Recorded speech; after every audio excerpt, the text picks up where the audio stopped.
Real quick before the video starts, I wanted to let you all know that I finally created a Patreon. A few months back, I ended up doing a Raid Shadow Legends ad, and while the money was really nice and while a lot of you guys were supportive, it honestly made me feel like really bad knowing that I was promoting a product to my audience that I myself genuinely just didn't like. With that said, for as long as this Patreon is up, you guys will be the official sponsor of the channel from here on out. Expect zero sponsored content in my videos moving forward, and thank yous to all my patrons will be at the ends of my videos as to not disrupt the content. For those interested in supporting and seeing all the benefits, the link will be in the description. Thank you, and enjoy the video.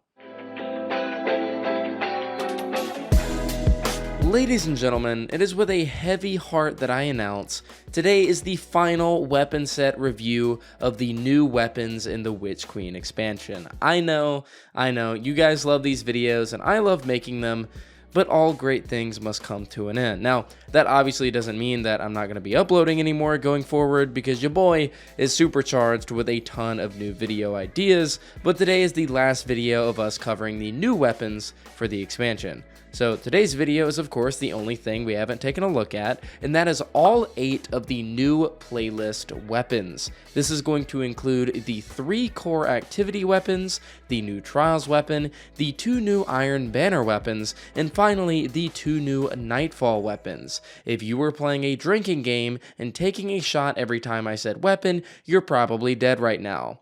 We'll be going over these guns from best to worst, talking about how to get them, and of course, going over the best perks you want to be on the lookout for. If that sounds interesting to you and you enjoy the video today, consider liking and subscribing to the channel. And without further ado, let's jump into this. Starting off today's video, I want to talk about a weapon that I'm super excited to farm for once GM Nightfalls roll around, and that is the Duty Bound Kinetic Auto Rifle. This weapon right here is great for a lot of reasons. First off, I'd definitely say that it's a contender for best in slot when it comes to kinetic autos based off of its perk set alone, combined with the fact that it's part of a great archetype, the 600 RPMs. Aside from those 2 points, the weapon model is absolutely beautiful, and how many times do you ever see a legendary weapon with a blade on the front of it? Yeah, that's what I thought. Anyways, taking a look at the perk set, we have quite a bit here to go after in terms of god rolls. We have your kinetic Arctic Haze with the roll Triple Tap and Vorpal, the roll that I'm most interested in, which is Stats for All and One for All, but you could easily just replace One for All with Frenzy here if you'd like less damage but with more uptime and a reload bonus. We also of course have the very niche and not very useful Triple Tap and 4th times roll, which I just know that some of you goobers out there are going to be farming. Now, with Overload Auto this season, this auto rifle definitely won't be a bad pick for master content, and whenever we cycle back to Anti-Barrier Auto, this will make an excellent weapon to pair with Divinity inside Nightfalls. It's a great AR overall, and I highly recommend going for an Adept variant later on in the season. Up next from Duty Bound, we have ourselves a shotgun that probably is going to be a weapon that I chase all my life for, but will never get a good roll of, and that is the 𝗏𝗏𝗡�11 Kinetic Slugshotty. Now, first thing, all I gotta say here is heritage who? Because this is absolutely the best in slot kinetic option when it comes to slug shotguns, at least in my opinion. I know we're not exactly in a slug shotty meta like we were a few seasons ago, but as some players have proven, with proper setup, you can make slug shotguns arguably the best DPS option in the game when pairing with a rocket. It might be a bit annoying to pull off, but still. Anyways, slugs are 100% still the best shotgun type to use in PvE, and 𝗏𝗏𝗡 is a weapon that needs to be on your radar going into the future. This weapon drops from the end chest of Vanguard Strikes, and holy shit, that perk pool. Yeah, that's pretty rough. Now, that's kind of what I meant by I'll never get a good one, because this is a little ridiculous. Anyways, if you are looking for a good one, let's take a look at these perks. Now, obviously, you're going to want a DPS-oriented perk roll, so the first column will provide only 2 perks there, and that is Demo as well as 4th times. Demo is great here as it will reload your weapon on a grenade throw, and of course that grenade will deal bonus damage, and 4th times is a no-brainer, it's just going to give you really good sustained damage. For the second column, Focus Fury, Frenzy, or Vorpal are also going to be great here. The perfect god roll for me, however, will definitely be 4th times in 𝗿𝗏𝗚, but with this god roll being so rare, I wanted to throw in some additional perks that aren't perfect, but definitely will be worth keeping if you get them to roll for you. Moving on from 𝗿𝗏𝗧𝗏, we have a weapon that I was fairly disappointed in at first, but after using the weapon and thinking more about it, it kinda grew on me, and that is the AISHA'S Embrace, or AISHA'S Embrace, probably just gonna say AISHA'S, trial scout rifle. Now this weapon is part of one of the 2 scout frames that I actually enjoy, that being the rapid fire frame, and that combined with its element being void, makes this scout an absolute powerhouse in my opinion. Now taking a look at the perks, you'll kind of see why I was a bit disappointed. 𝗿𝗏𝗚 in the 2nd column being the best perk, really? Now keep in mind I reviewed these weapons from an in-game perspective, so multi-kill clip is cracked by the way in casual content if you want to use the scout there. Anyways, I was really sad to not see anything like Frenzy or One for All present on this weapon, and instead realizing that my only damage bonus was going to be 20% specifically for bosses and champions. Then of course I remembered that this weapon is void, meaning it can get volatile rounds, and then I stopped being so sad. As someone who's frequented warlocks a lot this expansion, controverse holds come to mind immediately with this weapon, as they're amazing for master content, and you're not always going to be able to be close enough to get a void well to proc your volatile rounds, so just use nades instead. That said, the god roll I'm looking for personally is either Stats for All 𝗿𝗏𝗚 or Triple Tap 𝗿𝗏𝗚. A casual content roll of Stats for All and multi-kill clip would absolutely slay out too, and I'm 100% keeping an eye out for that roll as well. Moving on from a Trials weapon, let's take a bit of a detour and talk about a Crucible weapon. The weapon in question here is the Crisis Inverted, and if you thought getting a god roll of this thing is going to be easy, well, think again. Crisis Inverted is one of the end of match drops from Crucible, and yeah, it has quite the large perk pool like all of the other core playlist weapons. And at first glance, although it does seem outclassed by the much easier to get Katana from the world loot pool, it does have some perk rolls that make it worth chasing. Specifically, the only reason I would ever use this weapon over Katana is if I got the weapon to roll with Demo, as that's the only thing separating this weapon from the latter. So we have plenty of rolls here that we could combo. We have Demo Adrenaline Junkie, Demo Kill Clip, and Demo One for All to name a few. If you want more traditional perks, you could combine any of those final column perks I just mentioned with the likes of Outlaw, Stats for All, or Rapid It in the first column instead. But genuinely, I'd say to look out for Demo in that column more than anything if you're wanting to use this hand cannon. It's what makes it unique, and who doesn't like a reload and grenade energy perk combined with raw damage on a weapon? Really great hand cannon here, but just like the Vanguard shotgun we talked about earlier, don't expect to land a close 5 out of 5 until we can focus Crucible engrams in the future. Moving on from our Crucible weapon that we previously moved to after talking about a Trials weapon, let's talk about an Iron Banner weapon this time around, the Razor's Edge Sword.